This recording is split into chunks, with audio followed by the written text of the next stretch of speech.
విదేశాల్లో ఉన్నత విద్యను చదువుకోవాలని అనుకుంటున్నారా? అయితే వెంటనే ఫ్లైగ్రాడ్ ఓవర్సీస్ ఎడ్యుకేషన్ కన్సల్టెన్సీని సంప్రదించండి. మీ విదేశీ కలలను సాకారం చేసుకోండి. ఫ్లైగ్రాడ్. మోడీ ప్రభుత్వం తెలంగాణ పట్ల వివక్ష చూపించడం అనేది మొదలైందని చెప్పడానికి ఇలా గ్రామీణ ఉపాధి హామీ పథకం కింద 6.5 కోట్ల పని దినాలనే కేటాయించడం అనేది ఒక ఉదాహరణ. గత సంవత్సరం 8 కోట్ల పని దినాలు, మనకేమో 10-12 కోట్ల పని దినాలు అవసరం అవుతున్న రాష్ట్రం. సరే, దానికంటే మనం డిమాండ్ చేసింది 12 కోట్ల పని దినాలు ఇవ్వాలని చెప్పేసి కోరుతున్న పరిస్థితుల్లో రాష్ట్ర ప్రభుత్వం, కేంద్ర ప్రభుత్వం ఏమో 6.5 కోట్ల పని దినాలు ఇవ్వడం అనేది, ఆ మేరకు పని దినాలు తగ్గడం అంటే ఉపాధి పేదలకు అందడం అనేది జరుగుతున్న పరిస్థితి మనం గమనించాల్సిన అవసరం ఉంది. అది ప్రపంచంలోనే ఇది ఒక కొత్త మోడల్ గ్రామీణ ఉపాధి హామీ పథకం.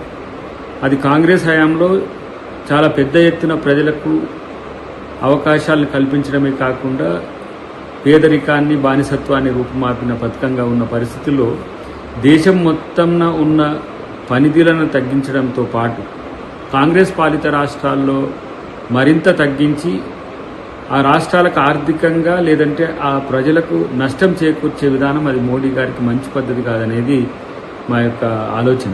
మేము లక్షల కోట్ల నిధులు ఇస్తున్నామని కిషన్ రెడ్డి, బండి సంజయ్ లాంటి వాళ్ళు మిత్రులు చెబుతుంటాం.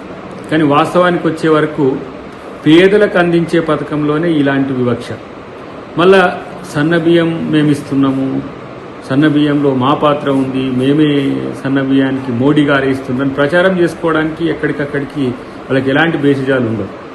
కానీ ఈ పేదలు సన్నబియ్యం కొనుక్కోవడానికి ఉపయోగపడే పని చేసుకుంటే వచ్చే పైసలు తగ్గించాల్సిన పరిస్థితి ఎందుకు వచ్చింది?